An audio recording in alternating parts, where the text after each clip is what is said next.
Selamat datang di Bicara Saham. Saya Ale. Di channel ini, kita akan belajar bersama tentang berbagai berita, analisa, serta tips dan trik dari pasar modal yang mudah dipahami dan diterapkan dalam kehidupan sehari-hari. Hari ini, kita akan membahas sebuah kado istimewa untuk para petani di Desa Tanjung Agung, Muara Enim, Sumatera Selatan. Sebuah kado yang tidak hanya membawa harapan, tetapi juga masa depan yang lebih cerah. Tepat pada hari ulang tahun ke-79 kemerdekaan Republik Indonesia, PT Bukit Asam atau PTBA meresmikan pembangkit listrik tenaga surya atau PLTS untuk irigasi lahan pertanian di Desa Tanjung Agung. Peresmian ini dilakukan oleh Hengki Putrawan, penjabat Bupati Muara Enim, dan Suherman, Direktur Sumber Daya Manusia PTBA. PLTS irigasi ini bukan hanya sekadar proyek, tetapi sebuah upaya nyata untuk mendorong pemanfaatan energi terbarukan, memberdayakan masyarakat, dan menjaga kelestarian lingkungan. Dengan kapasitas total 11,6 kW peak, PLTS ini mampu menghidupkan pompa irigasi yang menyedot air dari Sungai Enim ke bak reservoir. Dari sisi ekonomi, PLTS irigasi ini memberikan dampak positif bagi 121 petani. Mereka kini bisa panen 2-3 kali dalam setahun, dibandingkan sebelumnya yang hanya bisa panen 1 kali karena mengandalkan sawah tada hujan. Selain itu, PLTS ini juga mendorong pertanian yang lebih ramah lingkungan dan mengurangi emisi karbon. Hengki Putrawan, penjabat Bupati Muara Enim, menyampaikan apresiasi atas upaya PTBA dalam meningkatkan kesejahteraan masyarakat. Dia berpesan kepada masyarakat Desa Tanjung Agung agar merawat PLTS irigasi ini, sehingga manfaatnya dapat terus dirasakan. PLTS irigasi di Desa Tanjung Agung mulai dibangun pada 1 November 2023 dan mulai beroperasi pada 15 Agustus 2024, yang terdiri dari 20 modul yang masing-masing berkapasitas 585 watt peak. PLTS ini menjadi bukti nyata komitmen PTBA dalam mendukung energi terbarukan. Program PLTS irigasi ini juga sejalan dengan tujuan pembangunan berkelanjutan poin 7 dan 8, yaitu menjamin akses energi yang terjangkau, andal, berkelanjutan, dan modern untuk semua, serta menciptakan pekerjaan layak dan mendorong pertumbuhan ekonomi. Dengan adanya PLTS irigasi ini, kita berharap masa depan yang lebih cerah bagi para petani di Desa Tanjung Agung. Sebuah masa depan di mana energi terbarukan menjadi bagian dari kehidupan sehari-hari, membawa kesejahteraan dan keberlanjutan.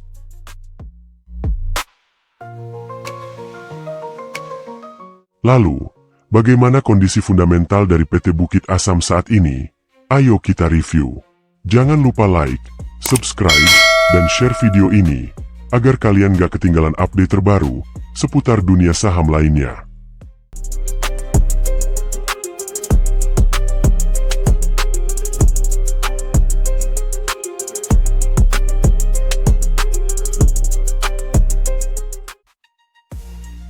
Di sisi lain, di balik semua inovasi dan langkah besar yang diambil PTBA, ada fakta menarik yang perlu kita cermati. Ternyata, nilai aset PTBA mengalami penurunan. Di bulan Juni 2024, nilai aset mereka tercatat 38,3 triliun rupiah, turun dari 38,7 triliun rupiah di Desember 2023. Apa yang sebenarnya terjadi? Mari kita telaah lebih dalam. Penurunan aset sebesar 372,3 miliar rupiah ini tentu bukan angka kecil. Apakah ini dampak dari investasi besar-besaran PTBA? Ataukah ada faktor lain yang bermain di balik layar?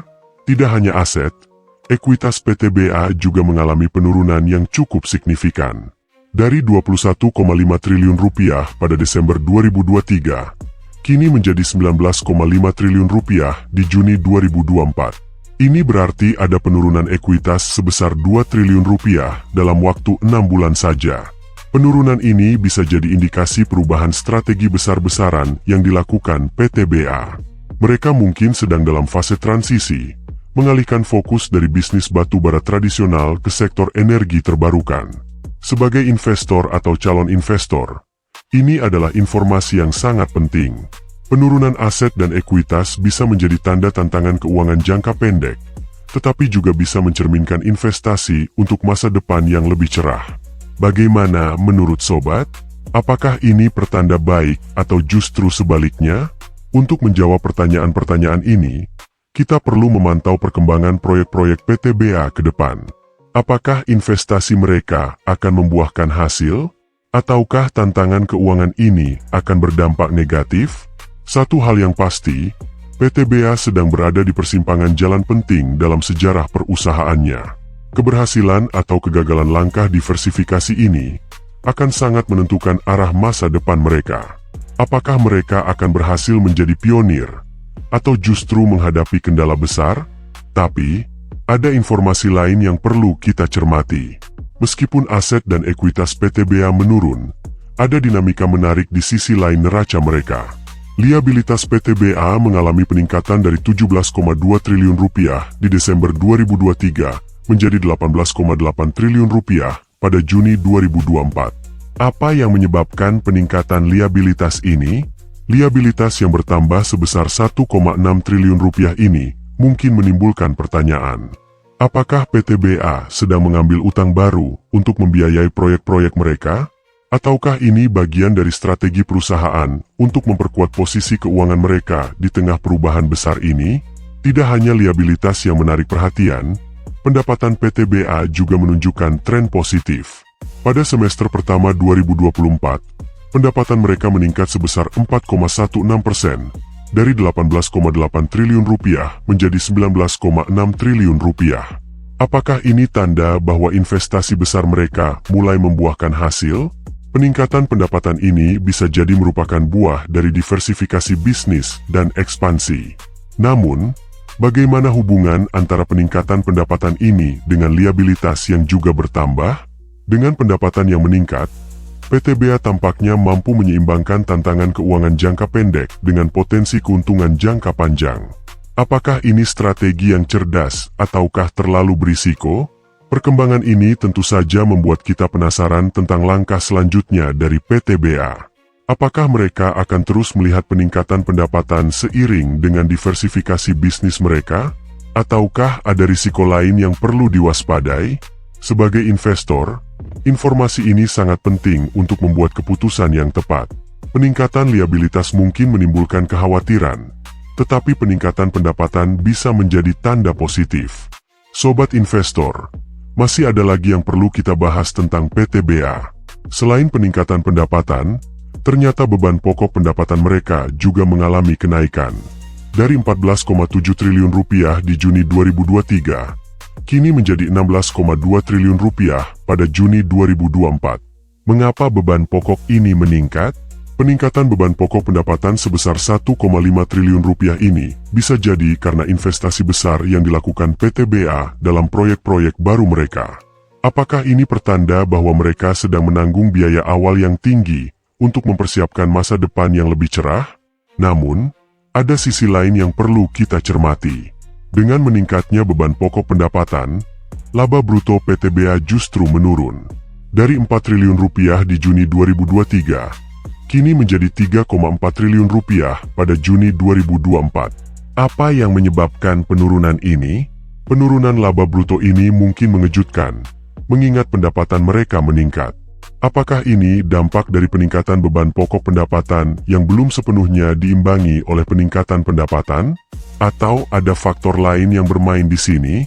Meskipun pendapatan PTBA meningkat, beban pokok pendapatan yang lebih tinggi tampaknya menekan margin keuntungan mereka.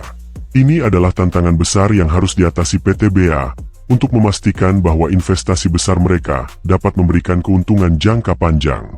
Bagaimana menurut sobat investor sekalian? Apakah PTBA mampu mengatasi tantangan ini dan kembali meningkatkan laba bruto mereka? Apakah langkah diversifikasi mereka akan membuahkan hasil yang diharapkan? Dalam dunia bisnis, seringkali diperlukan pengorbanan jangka pendek untuk mencapai keuntungan jangka panjang. Apakah PTBA sedang berada di jalur yang tepat untuk mencapai kesuksesan besar? Ataukah mereka perlu menyesuaikan strategi mereka? Sobat, meskipun PTBA menghadapi tantangan dengan peningkatan beban pokok pendapatan, ada kabar baik di sisi lain laporan keuangan mereka. Beban umum dan administrasi PTBA mengalami penurunan dari 975,9 miliar rupiah di Juni 2023 menjadi 929,3 miliar rupiah pada Juni 2024. Apa yang menyebabkan penurunan ini?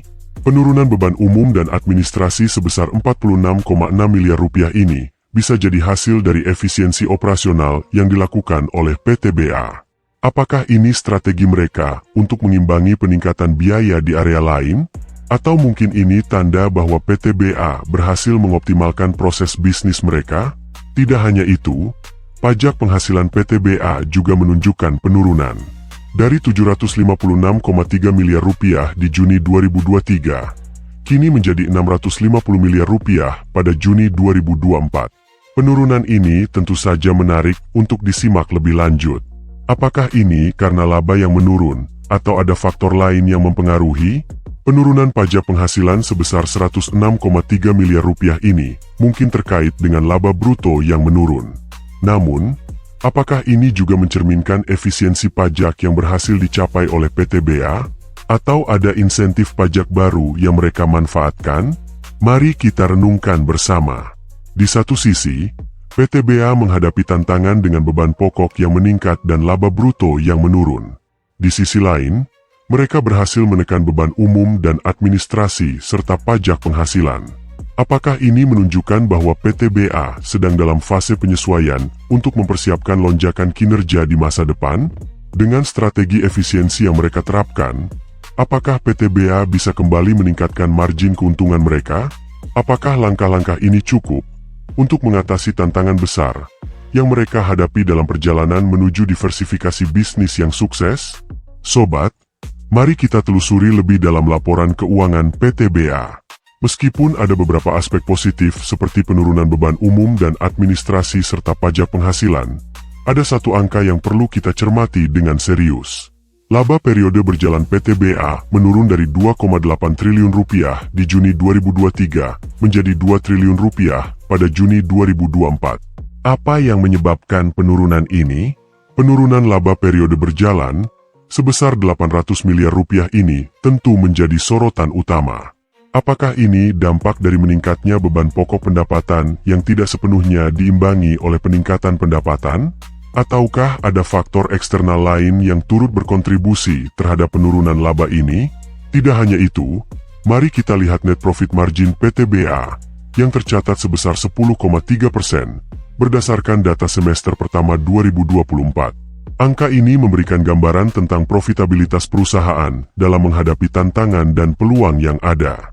Apakah angka ini cukup kuat untuk mendukung keberlanjutan bisnis mereka di tengah upaya diversifikasi besar-besaran? Dengan net profit margin sebesar 10,3%, PTBA menunjukkan bahwa mereka masih mampu menjaga tingkat keuntungan yang relatif stabil, meskipun menghadapi berbagai tantangan. Namun, apakah ini cukup untuk menjamin keberhasilan jangka panjang mereka? Penurunan laba periode berjalan mungkin mengindikasikan perlunya strategi yang lebih solid untuk mengatasi peningkatan biaya dan memastikan pertumbuhan pendapatan yang lebih konsisten. Bagaimana PTBA akan menavigasi tantangan ini untuk mencapai tujuan diversifikasi dan keberlanjutan mereka? Sebagai investor atau calon investor, memahami dinamika ini sangat penting. Apakah PTBA sedang dalam fase transisi yang akan membawa mereka ke arah yang lebih baik? Atau justru ada risiko yang perlu diwaspadai dalam jangka pendek? Sobat, mari kita lanjutkan analisis kita dengan melihat dua indikator kunci lainnya dalam laporan keuangan PTBA. Return on Assets PTBA tercatat sebesar 10,5% berdasarkan data semester pertama 2024. Apa arti dari angka ini bagi kinerja keseluruhan perusahaan? ROA sebesar 10,5% menunjukkan seberapa efektif PTBA dalam menggunakan aset mereka untuk menghasilkan keuntungan. Apakah ini tanda bahwa meskipun ada tantangan, PTBA masih mampu mengoptimalkan aset mereka untuk mencapai tingkat keuntungan yang signifikan? Tidak hanya itu, return on equity PTBA juga mencatat angka yang cukup mengesankan yaitu 20,9% berdasarkan data semester pertama 2024. Apa yang bisa kita simpulkan dari angka ini? ROE sebesar 20,9% memberikan gambaran tentang seberapa baik PTBA memanfaatkan ekuitas pemegang saham untuk menghasilkan laba. Angka ini menunjukkan bahwa meskipun ada penurunan laba periode berjalan, PTBA masih mampu memberikan pengembalian yang cukup tinggi kepada pemegang sahamnya. Apakah ini cukup untuk menarik minat investor baru? Perpaduan antara ROA dan ROE yang solid ini memberikan gambaran bahwa PTBA, meskipun menghadapi beberapa tantangan, masih memiliki dasar yang kuat dalam hal penggunaan aset dan ekuitas mereka. Namun, apakah ini cukup untuk menjamin keberlanjutan pertumbuhan mereka di masa depan? Dengan ROA dan ROE yang positif, PTBA menunjukkan potensi yang kuat untuk pertumbuhan. Namun, bagaimana mereka akan mengatasi peningkatan beban pokok pendapatan dan penurunan laba bruto? Apakah strategi diversifikasi mereka akan membuahkan hasil yang diharapkan? Sobat, untuk melengkapi analisis kita, mari kita lihat dua indikator keuangan penting lainnya dari PTBA. Debt to equity ratio mereka saat ini berada di angka 97,2%. Apa arti dari angka ini bagi stabilitas keuangan PTBA? DER sebesar 97,2% menunjukkan bahwa PTBA memiliki hampir 1 kali lipat jumlah utang dibandingkan ekuitas mereka. Angka ini bisa mengindikasikan bahwa PTBA sedang memanfaatkan utang untuk mendanai berbagai proyek dan inisiatif baru. Namun, apakah tingkat utang yang tinggi ini menjadi risiko bagi perusahaan di tengah situasi ekonomi yang fluktuatif?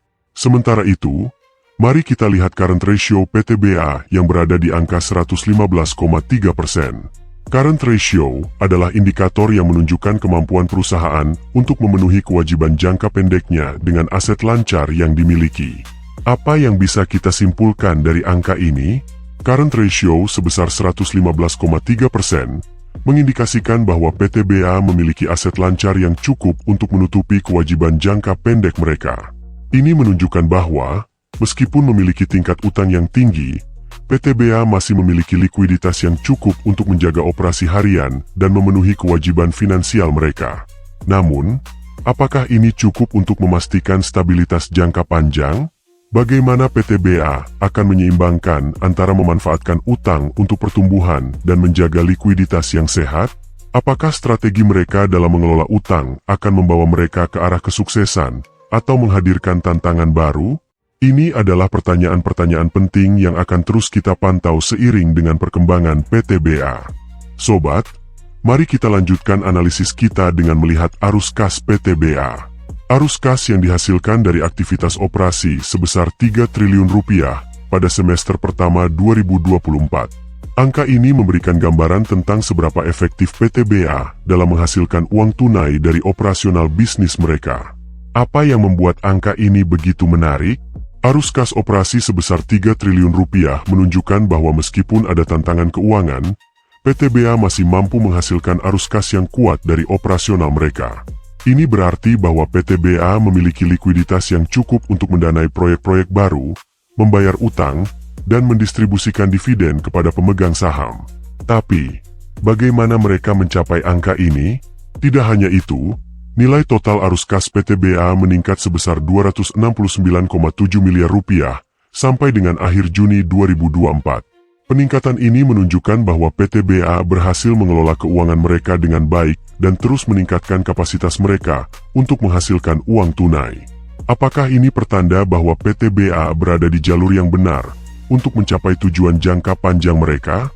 Arus kas yang kuat adalah salah satu indikator penting dari kesehatan finansial perusahaan. Dengan peningkatan total arus kas sebesar 269,7 miliar rupiah, PTBA menunjukkan kemampuan mereka untuk mengatasi tantangan keuangan dan memanfaatkan peluang baru. Tapi, apa yang sebenarnya mendorong peningkatan ini? Apakah ini hasil dari diversifikasi bisnis yang mereka lakukan? Dengan arus kas yang kuat dan peningkatan total arus kas, PTBA memiliki modal yang cukup untuk mendanai berbagai inisiatif strategis. Apakah mereka akan menggunakan arus kas ini untuk mempercepat proyek-proyek mereka? Mari kita tunggu dan lihat bagaimana PTBA akan mengalokasikan arus kas yang mereka hasilkan. Apakah mereka akan fokus pada diversifikasi bisnis, atau mungkin ada rencana ekspansi besar yang akan mereka ungkapkan? Sobat, mari kita telusuri lebih dalam mengenai penggunaan arus kas PTBA. Pada semester pertama 2024, PTBA menggunakan kas sebesar 517,9 miliar rupiah untuk aktivitas investasi. Apa yang membuat angka ini begitu menarik, dan bagaimana pengaruhnya terhadap masa depan perusahaan? Penggunaan kas untuk aktivitas investasi sebesar 517,9 miliar rupiah menunjukkan bahwa PTBA terus berkomitmen untuk memperluas dan memperkuat portofolio investasinya. Investasi ini bisa mencakup berbagai proyek strategis seperti pengembangan teknologi baru, eksplorasi tambang, dan diversifikasi ke sektor energi terbarukan. Namun, apakah investasi ini akan memberikan hasil yang diharapkan? Tidak hanya itu, PTBA juga menggunakan kas senilai 2,2 triliun rupiah untuk aktivitas pendanaan. Angka ini mencakup pembayaran utang dan distribusi dividen kepada pemegang saham. Bagaimana strategi pendanaan ini mempengaruhi stabilitas keuangan jangka panjang PTBA? Penggunaan kas untuk aktivitas pendanaan sebesar 2,2 triliun rupiah menunjukkan bahwa PTBA berfokus pada pengelolaan utang dan memberikan nilai kepada pemegang sahamnya. Pembayaran utang membantu menurunkan beban bunga, sementara distribusi dividen bisa meningkatkan nilai saham. Tapi, apakah ini akan cukup untuk menjaga kepercayaan investor di tengah tantangan ekonomi global? Kas yang digunakan untuk investasi dan pendanaan mencerminkan strategi PTBA dalam mengelola arus kas mereka. Bagaimana PTBA akan menyeimbangkan antara investasi untuk pertumbuhan dan pendanaan untuk stabilitas? Apakah strategi ini akan membawa mereka ke jalur kesuksesan? Pertanyaan-pertanyaan ini sangat penting untuk dijawab, terutama bagi para investor dan pemegang saham PTBA. Kami akan terus memantau bagaimana PTBA mengelola arus kas mereka dan memberikan analisis tentang dampak dari setiap keputusan strategis yang mereka buat. Pastikan sobat tetap mengikuti channel ini untuk mendapatkan update terbaru dan analisis terperinci tentang perkembangan PTBA dan strategi bisnis mereka. Informasi yang tepat bisa membantu sobat dalam membuat keputusan investasi yang cerdas. Sobat, sampai di sini video kita kali ini. Bagaimana? Apakah kamu sudah mendapatkan insight yang bermanfaat? Jangan mudah menyerah, dan teruslah belajar. Jika sobat memiliki pertanyaan atau ingin request topik pembahasan selanjutnya, silahkan tinggalkan komentar di bawah. Jangan lupa like, share, dan subscribe channel ini untuk mendapatkan lebih banyak konten edukasi pasar modal yang bermanfaat. Terima kasih sudah menonton, dan sampai jumpa.